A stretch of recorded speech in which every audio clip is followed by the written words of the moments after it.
Hey folks, Matt here at the top of a bonus episode.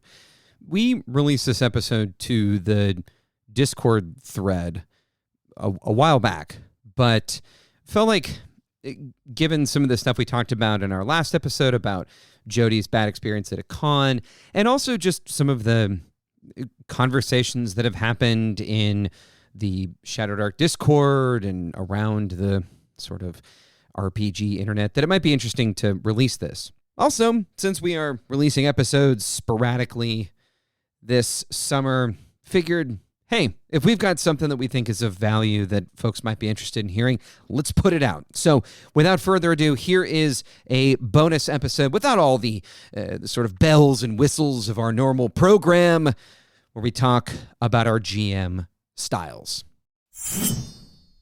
Hey, folks. Matt and I were just hanging out post-recording sesh, and I got to get off to the doctors, and we started talking about a recent Matt Colville video where he was talking about GM style. Yeah. And we got a few sentences in, and we had the microphones, we had the headphones, and I said, hey, Matt, we should record this. And he said, that sounds like a good idea. So now we're just going to talk about it, and maybe it's something, but those of you in the weeds with us, here you go.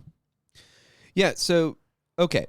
So my understanding of this video, I've watched it once, is basically like so this is what I was in the middle of saying when you said that, is if you turn the lights off or like basically in a vacuum, maybe not even in a vacuum, but like if you muffled the voices so you couldn't tell who anyone was, it was audio only or, whatever. There was some way to basically make sure that you didn't know who is at the table. How would you know that it was my game? Like, all with only what are the telltale signs that this is Matt's game or this is Jody's game? Right. Are you talking like Hemingway versus Salinger?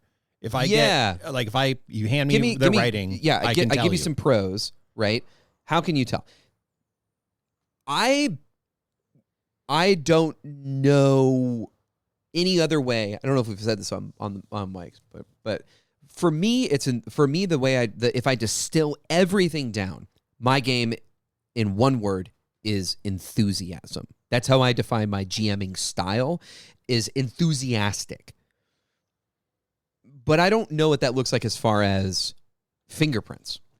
And is it different? And it's different from like system to system. What does enthusiasm look like?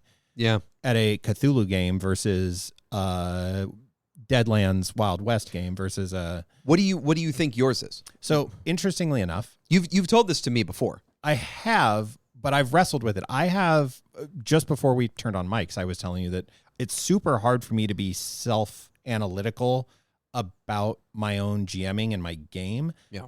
Partly because I default to some mental hang-up loops that aren't super healthy that I'm working on.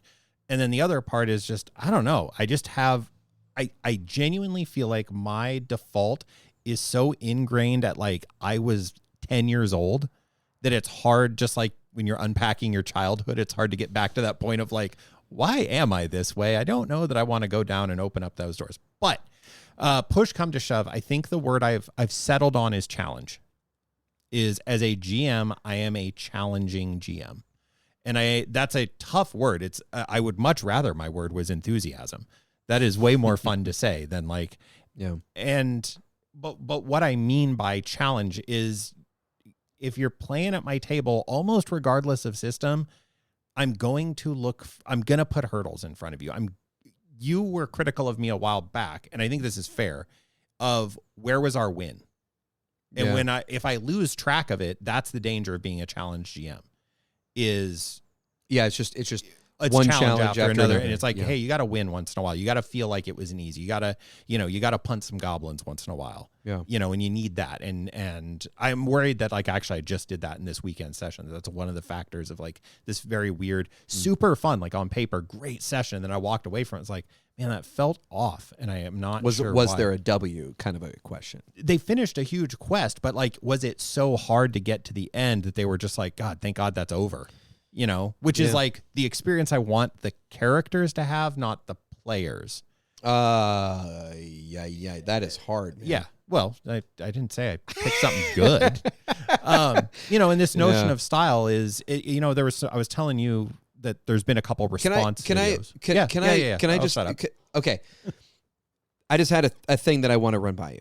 Are you running the game? Oh man, I don't know how to say this because it's so weird. I'm going to make this a dichotomy that I don't think it is. Okay. So I'm going to oversimplify it, but I want to ask you a question. Do you feel like you are running the game more for the players? Excuse me. Man, I messed up, but we're not going to edit this. Do you feel like you're running the game more for the characters? Like you as a GM, you are running the game for the characters and the players are secondary? Because for me, when I run the game, I cannot help myself but run the game for the players. And that sometimes means that I maybe make calls or whatever that make the game less challenging.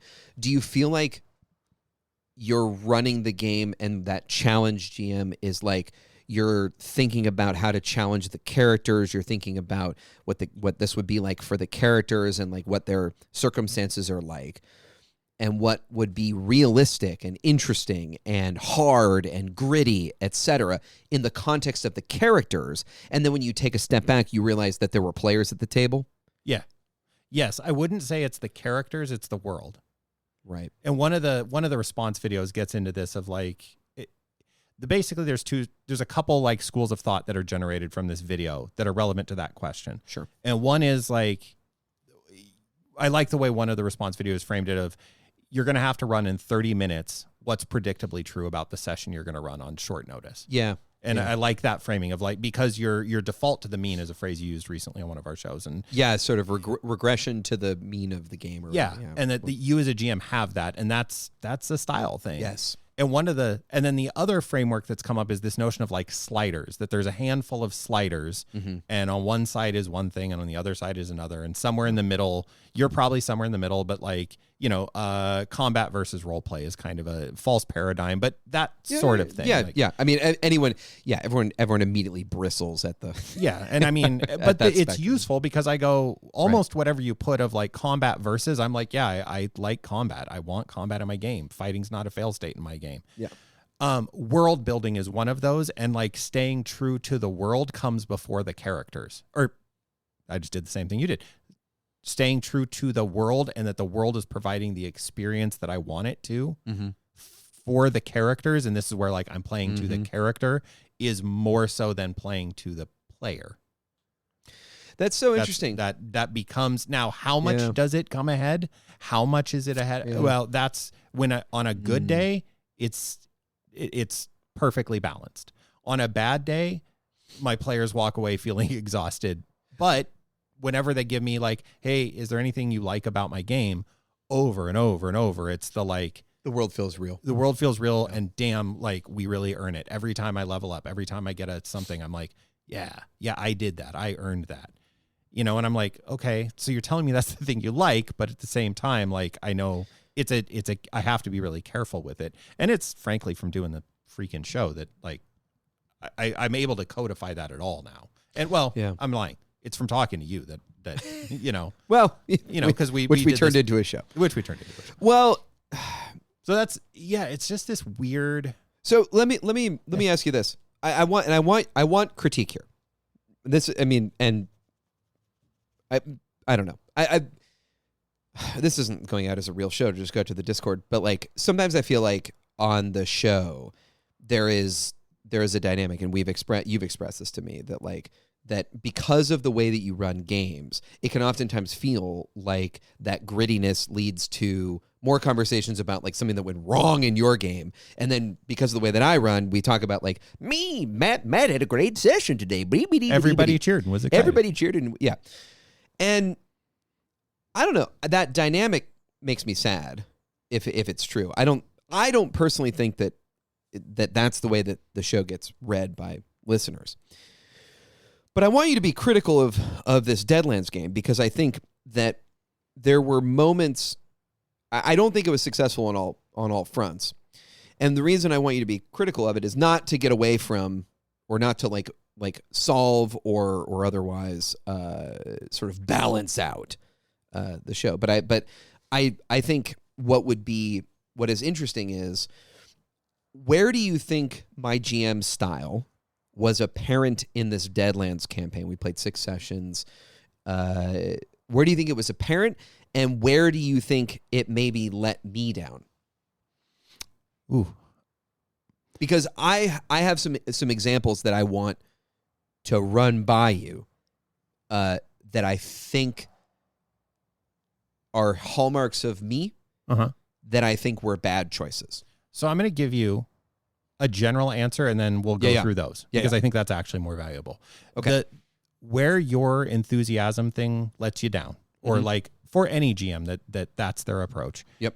Is the slippery slope of yes and, right? Like, you're being excited for your friends. That's a good thing. You are saying yes to their cool ideas. That's a good thing. And then it's like a permissive parent, right? Yeah. That at some point people start doing things that are a little flippant or silly, and they don't get, the natural consequence doesn't come. Yeah. And that is the only time that I notice is I'm like, that feels like that should have gone different. Yeah. And I don't know. Can you think of an example? I'm trying. Because I have a couple of examples, and I fundamentally didn't know how to apply a consequence. That's sometimes my problem. I know the investigation part, like, we spent a lot of time just kind of faffing around in town. Yeah. And it wasn't till late that I was the player who was like, you guys, every day that goes by, the town loses people. Yeah. And I don't know if that was one of them, but there wasn't any teeth in that until it was like way down the rabbit hole. And then it was like the town was empty, and then I was like, oh, do I like, so that like, in my speak of my challenge GM, it would have been finding a way to turn the screws so they feel that that's happening. Yeah. Is that fun for the players? No. Like, is it true to what the world is doing? Yes. And there's a balance to be played there. There isn't a right or wrong answer. I mean, that's the dangerous part of this whole conversation is like, oh man. Well, here's the dangerous part. Yeah. The dangerous part of this whole conversation is that, so usually we talk about players behind their backs, right? And like, that's how these GM shows, that's how these GM podcasts all work, and GM talking heads is we're all talking. Players don't listen. They, for the most part. And if they do, they listen, like, and so we can talk about them. We can talk about players types. And it's all well and good, because the people who shouldn't listen because they get in their own heads will not listen and are not listening. The problem is with all this GM stuff is you start getting in your own head and you start second guessing yourself, and you start thinking. And like, for me, the thing that I refuse to do is just not, I'm going to run my game. I know that there are pitfalls. I know it's not for everybody. And I'm going to try and be true to the system, et cetera. We've talked about this. But like, the thing that whatever that ephemeral thing is that shows up in the moments where you don't have an answer or whatever, mine is definitely a yes and. It's permissive. The parts where I think it let me down in Deadlands, I don't know about the investigation. The parts where it let me down were parts where I felt like there were opportunities, and these were expressly sort of wrapped up in the lore and kind of world building and the story. So I don't know how much I want to get into it, but like, there were a couple of opportunities where NPCs should have basically told you to get the hell out of here, but because of the pulpy nature of the game, and because of my desire to I like giving out information, and because we had a, kind of a hard cap on sessions, I was sort of more permissive with the way that the NPCs treated you than I probably should have been. And you killed, this is a function of the system, you killed my one really important bad guy early, and I only had one other bad guy. So there was that problem. I had to keep my one, the BBEG alive, and so I couldn't just put him in front of you, and when I did, he left because he needed to. So killing the sheriff early kind of made it hard for me to give you any, like, the sheriff is the guy with the consequences in the town. And I couldn't think of any creative ways quickly that would make sense and would also be true to the story to turn the screws. I don't know. That's good feedback. I think my permissiveness, I have gotten better at not being as permissive and saying no. Absolutely.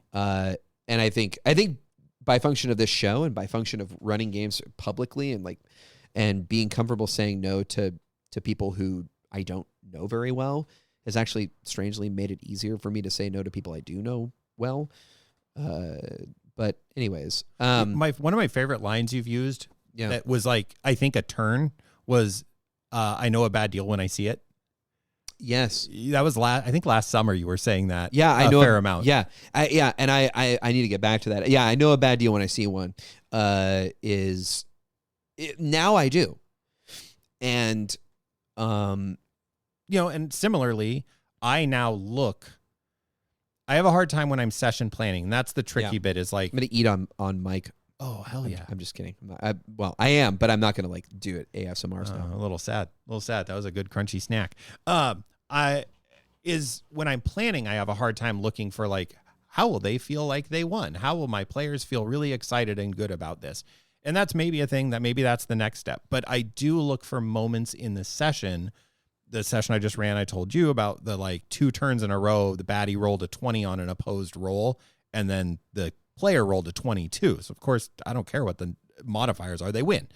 And then rolled a double 20 and was like, oh my God. And then, invoked some heartfelt, it wasn't being inauthentic, but was Matt would be hooping and hollering and making a big thing about that. The cool part is when the two come together, as I'm watching you eat peanut butter and pretzels, two great tastes, taste great together, is you got one for the audience? No. I don't. Okay. But when it is the players feel like what they were coming up with was really cool and they feel like they were challenged and threatened. See the finale of Deadlands.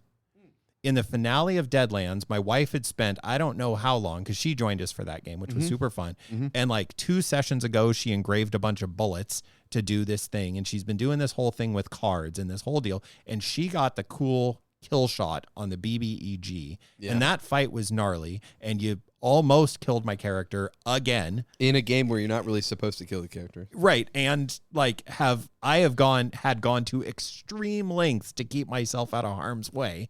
Yeah. And the one time I poked my head up, you whacked it immediately. You sick man. You killed a child almost. How does that make you feel?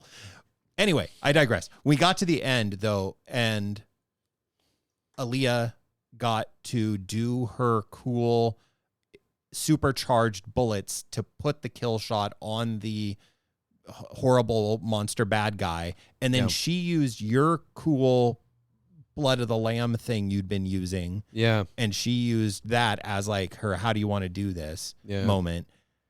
And she was standing up and acting it out. And one of the other players oh, we're acting it out. And that was so fun to see. Yeah. And that is what happens when, we peanut butter and chocolate, right? That the challenge is real. Yeah. And the enthusiasm and excitement is real. And that was one of those, for me, that was that's why we play these game moments. Mm-hmm. For sure. That was that was awesome. And I mean, that's the chase. And the question is, what does my style have to do with that chase? And that's where I think, that this whole discussion has value. What the value is unclear. Yeah. Well, of style, that discussion. I think the value is that so we can all think that we're doing something valuable with our time. Because there is something a little bit weird about, there's something weird about just GMs talking about GMing, because it's such an idiosyncratic thing. But that's part of why we anchor the show and stuff that happened at our tables, even nominally. But I don't know. What frustrates me is anytime GMs are worried about stuff and not running games because they're worried about stuff. Because to me, the only way to get better is reps, and the only way to... But what also frustrates me is when people think like, well, I have my style, and this is the way that I run games, and they don't challenge themselves to do things differently or to, run for different kinds of players. That also bothers me. Like, is this why you recently both of us this summer are looking at going like, hey, here's some games I'd like to run. Yeah. My two options are specifically to force me away from something I know I default to. Yeah. And I'm doing kind of the same thing. Okay. I was going to say, because your enthusiasm has to take a turn to pull off creepy Appalachian horror weirdness. Like, it's a different animal. Yeah, so I'm thinking about running a 2-shot of this like 1920s Appalachian, Call of Cthulhu scenario. I don't know. Is that intentional, or is that just like, those just sound fun and I'm freaking doing it? The way that I challenge myself is just run more and different stuff, and try and That's and the most you answer in history. Do it more. Do it more and do it. Yeah. Well, because until the wheels fall off, Mo Trucka. Yeah. I mean, it's part of the reason that I don't know. Yes, it's part of the reason. My other reason, it's to challenge myself, but it's also to clarify this style thing, because inevitably there's some things that like you can't change.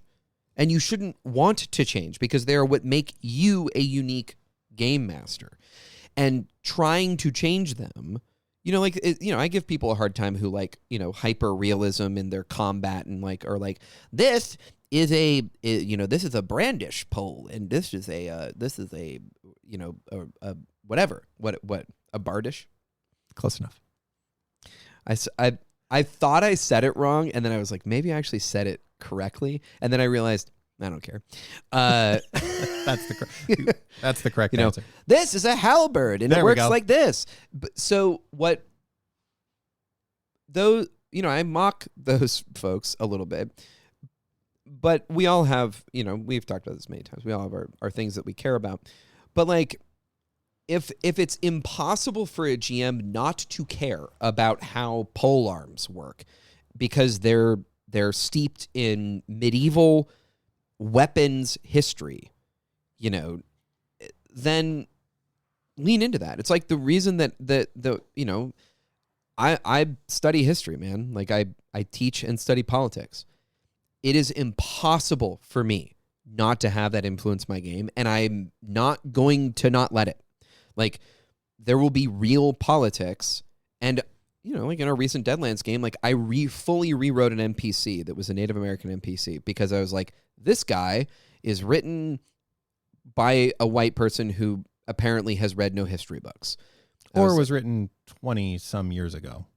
Yeah, but I'm sort of... Anyways, I don't want to get into, like, all of that nonsense. I mean, not that makes it forgivable. I'm just... Right. You're talking to a guy who read a lot of 80s RPG books and was like, there's a whole book here from AD&D that's a problem. There was a lot of history available back then as well that people apparently decided not to read. Well, we didn't have to. It's fine.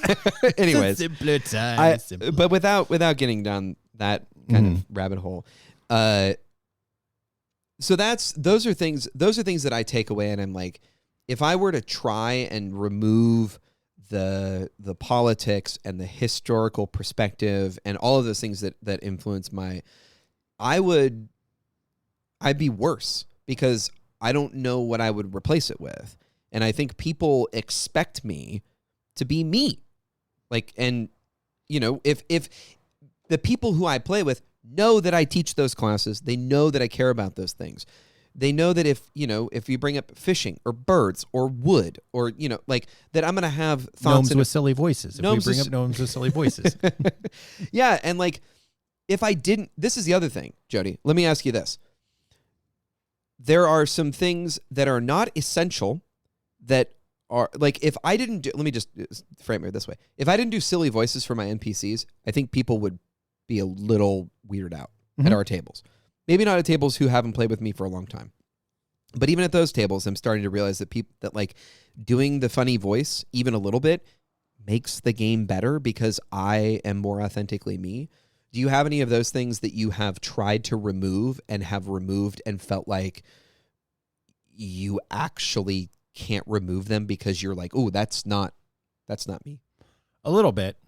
See, and this is where I was saying, like, it's really strange, funny enough, for as much as, I yammer on the show, that it's hard for me to look at that kind of stuff. And I'm like, I don't know, is there anything good in my game? And that's a different part of this whole topic. But I mean, I say it flippantly, but I also go, that's why it's hard for me to be critical of my GMing, to go, well, what are those things that if I removed them, players would be like, if you walked up and you're like, this is Bob, the shopkeeper, his stuff's for sale, what do you want to buy? And you're like, oh, we're going to buy this stuff. Okay, you have it. Where do you go next? Everybody be like, Matt, you good? I genuinely am like, I don't know what that stuff is. Can I give you one? Sure. Player agency. And let me be more specific. Specifically, the ability to get in over your head.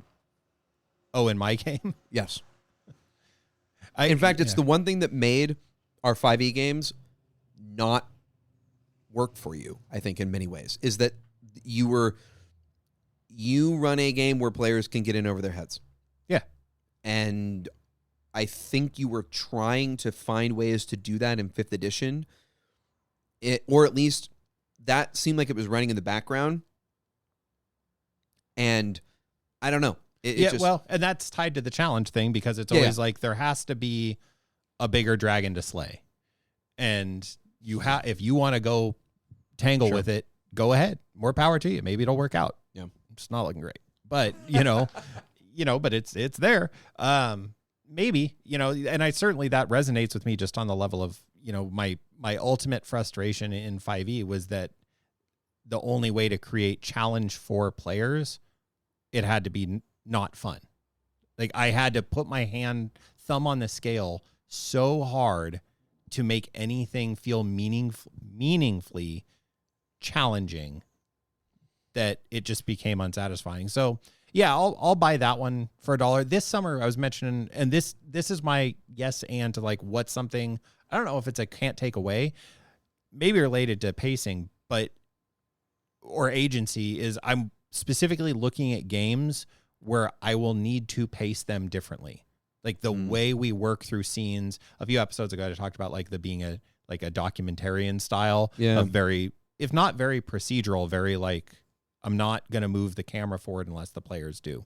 Like you guys, the players can go like, we want to jump ahead to this. Great, no problem. Couple die rolls, there we are. I'm not going to do that, right? I, as the GM, I'm not going to move that generally. That's a thing I'm working on, because I'm worried that players are never going to do it. Right, and I'm worried that is one of those ever-present style things that doesn't benefit me. Interesting. That like, that's what I mean by player agency, Jody. Right, yeah. No, and that is, so how do I find the way to move the story quickly? Like one of the tenets is every game this summer is totally one shot, completely one shot. And okay, that's great. How do I make sure those 3 or 4 sessions are totally self-contained, beginning, middle, end, boom, we're done, scene. And it's funny enough, it's going back to more like, I'm going to lean heavily into scenes, assuming we do this stuff. I did give my players the option of like, more salt marsh. I'm like, all right, well, shoot, we'll do more salt marsh. I got more of it. There's no shortage of plot lines for y'all to poke at. But yeah, that, and I don't know if that's answering what you're asking, but it is that like weird pacing intersection thing of like, I'm not going to steal your agency. You can go get in over your head. You can go as slow as you want. You can, or do we want to just get through some content here? And that that's the working on it for me. That I am worried is a style thing. And then how do I adjust that piece is the thrust. So that's kind of how I tend to look at it, is because reasons. I'll look at it and go, okay, I do these things how do I start adjusting them in a way that feels authentic to me? You know, and to your argument right before we started recording, that like you got to play other systems also. You know, that I have the Achilles heel of, weird enough, as I've said a bunch, Shadows Dark does exactly what I want my D20 fantasy to do. I have no notes. It does exactly. There are all the tools I could possibly need forever and ever and ever. Go. That's actually a weird problem because it means I could just run this style of game using this rule set forever.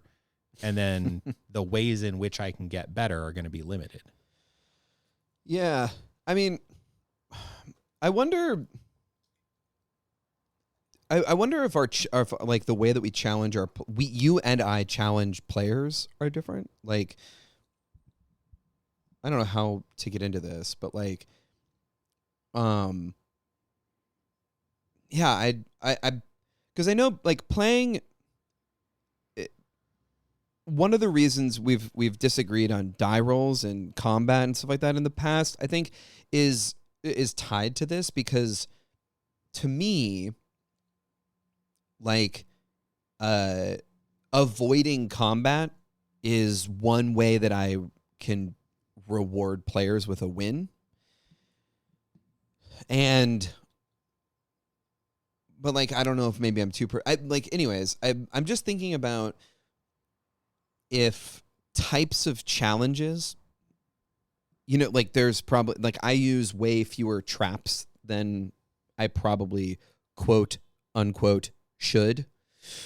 But I for some reason have like this inability to stop putting puzzles in my games, like riddles or weird things. And I have learned that I just need to be okay with that and learn how to do it well, rather than, because I like them, and make them optional and make them, you know, easy, and or make them obvious or make them hard, but make the secret worth it. You know, like things like that. And the one I just used, that I was just thinking of that, of the key could take lots of forms. Like there was a key of how you finish the puzzle. Yeah. But it could take lots of forms. And so whatever the players did that was like even vaguely in the ballpark was going to work. Yeah. You know, it was stand on the floor in this spot and do something. What is the something? Well, something reasonable, like that obviously ties into this pattern that has been telegraphed all to hell. That's on the opposite end of the spectrum of, there was one word to solve this puzzle that I ran on the same day that you were running this. Yeah. It was one word, and you had to be the exact right word.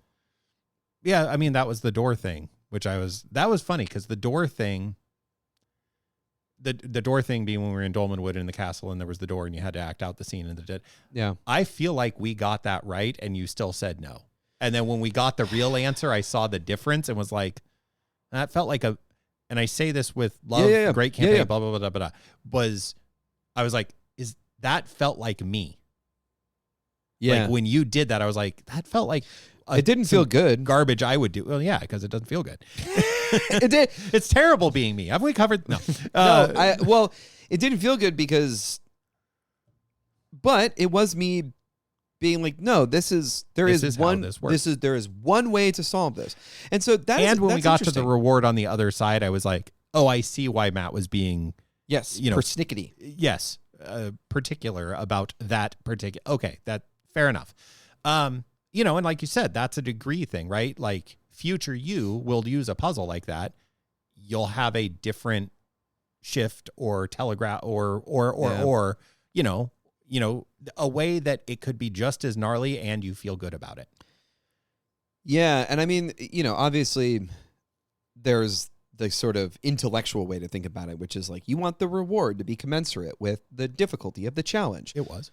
Well, yeah, but like, I think sometimes, you know, and I don't know what you think about this, but like, this is what I mean when I say that, like I run games for players. I don't really, if I'm honest with myself, I don't really run games for characters. I run the world, yada, yada, yada. But when I am running the game, the players are the audience. The players are the sort of important. What about when you're prepping? When you prep, are you thinking about the Not even a people? little bit. What are you thinking about? The world. Fascinating. I literally cannot remember the time I put something in a game for a player. See, I am flipped. I will build things going, I think this person will enjoy this. Yeah, see, I Which is usually disappointing. I'm like, I mean, my ability to read my players is 0. I should stop trying. well, okay, so here's what I found. Because I used to try and do that. You know, like this is like a sly flourishism of like the lightning rods, give your players. Players, like, I think players can see through that, at least when I do it, probably because of my more permissive nature. I think they can see through it. And so I stopped doing it because I was like, it felt like a prompt where I was like, hey, I made this thing for you. Make sure that you, like, it kind of felt like I was like, hey, look at this. Don't you want to use your ability on this thing? Boop, boop, boop. And it was like, the red lights were flashing and it was like, look here, look here. So, but I already have this like permissive kind of structure around my GMing, like you were saying, that makes me predisposed to say yes and to lots of things. So I don't know, but that's actually fascinating and hilarious. I literally cannot remember the last time I thought, oh, well, actually I can. It was after I decided that this church was not going to be a church of Ord. It was going to be a church of Geed. And then during the game, I realized that in one of my dungeon, like write-ups or something like that, I had a vestige of Ord. Like I hadn't changed one of the entries, and it still said like statues of Ord stand in the corner. And I was like, wait a minute, did I? No, it says Geed all over the place here. This is just okay. It was like the first room they went in, but it was not the first room in the key, just because of the way that the dungeon set up. Anyways, it was just the long and short of it is that I thought after that I was like, oh, that's cool. I think there's a priest of Geed in the party. Right on. I will do generally more like really like I know this player likes demon stuff, so I'll put in demons. That's not one of them, but like I know this player has expressed interest in elven stuff. When you were playing in my game, there was the like your dwarf wanted to like there was something about like him just wanting to make the world better. Mm-hmm. So like I created that adventure about there's people sick over here that he and Anders, like that was literally going, I think Matt has expressed he will like this. Yeah. So there is a quest over there that will let him go do this. I bit that hook. I didn't think twice about you being like, Jody probably made this to try and. I do that all the time. And it's the funny, weird part of my world building of me constantly telling my players, like, you guys are building the world. And then they look at me like your phrase that I like is like, no, but there's like a capital T truth to your world. And I go, all the stuff my players have done. Yeah. That's the capital T truth, which there is. Why do you think there's a boundary though. Like there's also the like, but there's enough inertia that I am holding that when somebody is like, I love the Matt Colville. I want to be the Adam Ant, the elf from, the 80s. Yeah. And he was like, no, why? Because you're doing it as a stupid gimmick. And that's not my world. Like I have those same boundaries of like, no, that's not how things roll. But also the rest of the time I'm like, hey, if you make choices like I just wrote like 2 pages about elves and it's nothing I knew before like 2 months ago. So here's a question. This is sort of apropos, but I've been thinking about this a lot in my emergent game about how much I have really tried not to write lore, meaning that players will ask questions about things and I won't have answers, and I won't go write 2 pages about elves. I will just let it, like, I will tell them I don't know, and there is only one way to find out, and it is to go there. And this is like one of the things about, like, I wonder, we have players I'm going to a completely different path. We have players who have expressed to us that they think that both of us have extremely well-developed views and understandings of the world. When we were playing Dolmenwood, that was true. Dolmenwood was, but what I liked about the setting was that it was weird enough that it was permissive. It was a permissive structure, like very permissive. But we've still had players in both of our games say, like, I don't want to do anything wrong. And I wonder if it's because when they ask a question, we say, I don't know. Let me get back to you about that. And then we have what appears to be a very highly polished and definitive answer for them that says something to the effect of, I actually really did know. Even though the truth is that you just came up with that stuff because the player asked and because they thought it would be cool. But in reality, what it looks like from the outside looking in is that you had, and players know that we do have pretty highly developed understandings and thoughts, and if not like fantasy understandings, then like thoughts and feelings about how the world works. What do you think? I view that as a good thing. That's what I think. Because it means the I don't want to get it wrong sucks. But the I am curious how this works, GM, go figure it out is a good thing because it means they're imagining the world complexly enough to answer the question. And at least for my own play experience, I don't want to come up with the answer. I want there to be an answer in the world. Even knowing how that sausage is made, I still go, but I want you to tell me based on the questions I'm asking how this all fits together. Interesting.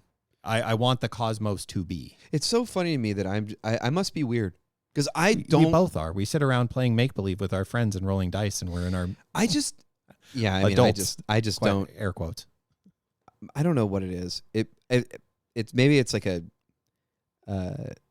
authority thing. I don't know what it is, but I find people who I don't know. I like all these fantasy authors like Sanderson and all this. I'm like, man, I could not care any less about your magic system. It is one of the reasons that I just refuse to read any more of Sanderson's books. I'm like, you take yourself so seriously about something so silly, and yet I take myself seriously about. I was going to say our Dolmenwood campaign hinged on the understanding of how the different schools of magic, like multiple year campaign was unraveling an understanding of how the three-ish schools of magic operate in relation to one another and within the prime material plane, although they didn't ever call it that, which is hilarious to me of like, I guess we all contain multitudes. Yeah, you want to know what's funny? It's not in the setting. I haven't seen it yet. And I know because I know where you drew the sigil from. So, and I mean, I will say as the person who like presents, I think of the two of us more the like capital T truth of the world. Yeah. Well, I have a problem clearly, so I should investigate my anti-authoritarianism. But this is why you and I are friends. So don't unpack that too far. But legitimately, my setting is bespoke built for playability. Like I'm trying to create a world that is accessible to play in. Is like all of the decisions are like it's why on the show so often I'm like, yep, that should make sense. Yeah, the answer should be something that makes sense. The show we just recorded about priests, my whole rant about, or not rant, but getting down to a domain and like looking at my deity page and be like, I hate this. Because it's too much is like because it's not accessible. It's not actionable. Gameable. Yeah. Is the and like I want a gameable world.